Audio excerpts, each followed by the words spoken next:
Our love affair with money is kind of strange. Most people want it, but most couldn't really tell you why they do. That question doesn't need an answer, you may think. Who wouldn't want to be rich, you may ask. I would say, if you want to be rich and you don't know why you do, you're simply sleepwalking through life, chasing something you don't understand. Even though it's as old as time and ubiquitous around the world, we rarely question our intrinsic desire for wealth. Perhaps it's our default setting. Maybe it's the ultimate expression of hierarchy, and most of us just want to be on top. The more interesting question, however, would be, what are we giving up by chasing something we don't understand? What is the opportunity cost of pursuing wealth without knowing why we do? The quick answer is time. The long answer is the opportunity of finding out what we actually want in life.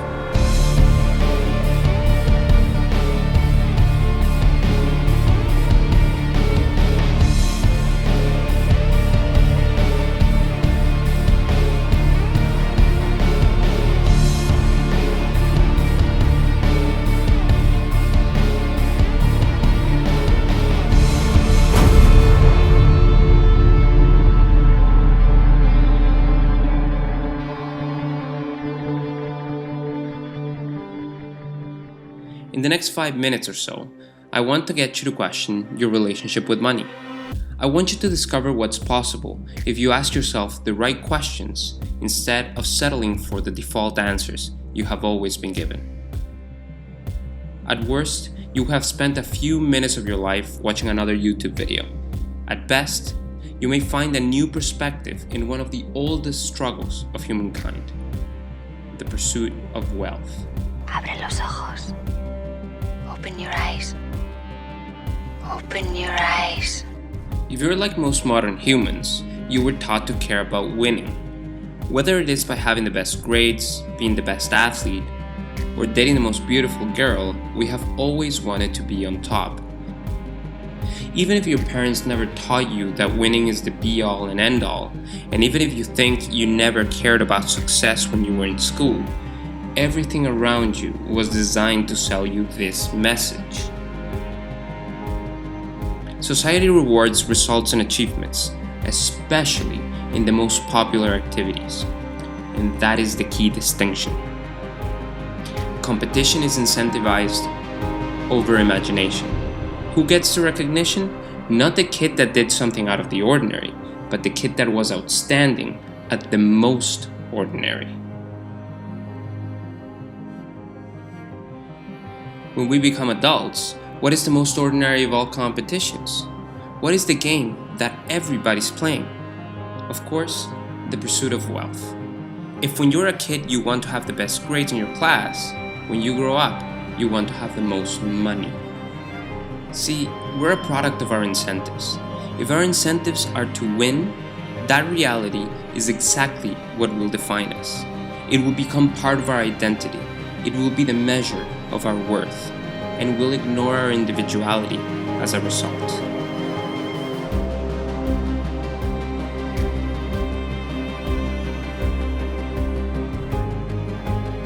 And that's precisely the dilemma of the story. We're incentivized to chase something that may not be what we really want to have. So we battle, we struggle, and we grapple with ourselves and our imposed identity. We spend our most valuable asset, time, learning how to succeed, instead of investing it and understanding what we really want to chase in the first place.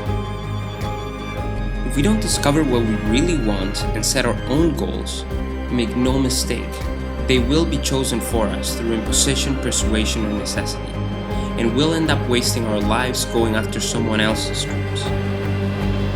See, our relationship with money is nothing more than a reflection of our relationship with ourselves. If we spend life completely unsure of what we really want, we'll end up replacing it with whatever society deems acceptable.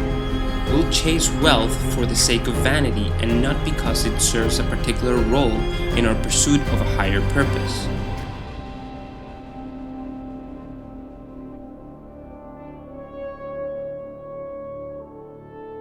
Do you think Elon Musk manages a private space exploration company while trying to revolutionize the transportation industry just because he wants to be rich?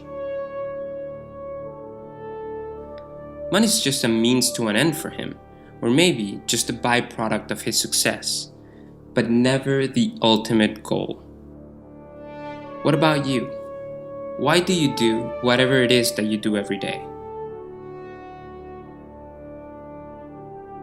Do you know what you want out of life? You don't need to have an exact picture of what you want. A vague idea would suffice. Actually, simply acknowledging that you need to find what you really want is enough to start living a meaningful life. Why? Because it will set your life in motion in the right direction. Because trying to figure out who you are and what you really want out of life is most certainly the right direction. It is the best investment of your time and money.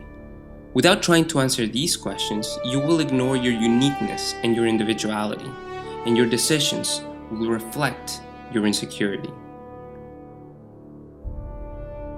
See, we humans don't come with an instruction manual. We're extremely complex creatures. It's harder for us to explore the human brain than it is to explore the universe. So don't feel bad if you don't know what you want. Trust me, you're not alone. Most people don't.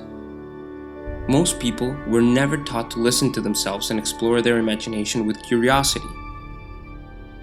Most of us were taught to follow instructions, read textbooks, and learn the theory we needed to pass a few exams.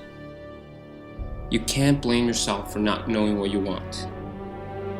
Even if you think you have it all figured out, ask yourself with humility, how sure am I of the life I lead?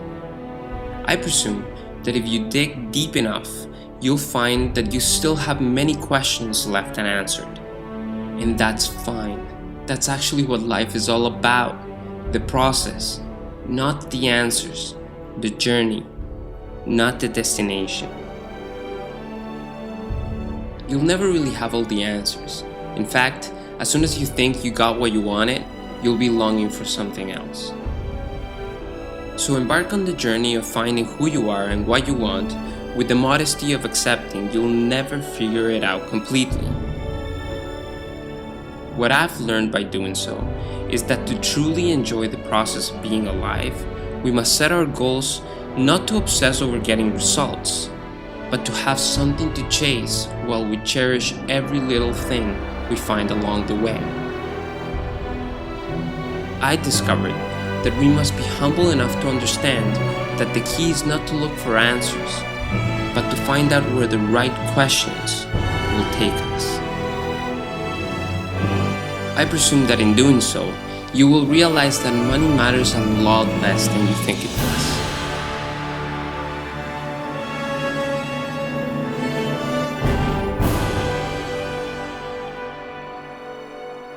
You will probably realize that money is simply a tool to be used and not a goal to be desired. You see, this video was never about money. It was about getting money out of the way so you can focus on being you. So you can come up with your own definition of wealth and happiness and determine what amount of money is right for you. How much of this tool do you need to fund your own chase, your own journey? It will be a path of perpetual discovery, never of absolute certainty, a path of risk rather than safety. But you will be ever more enlightened by setting out on this journey than you'll ever be by settling for whatever society deems is the right path for you.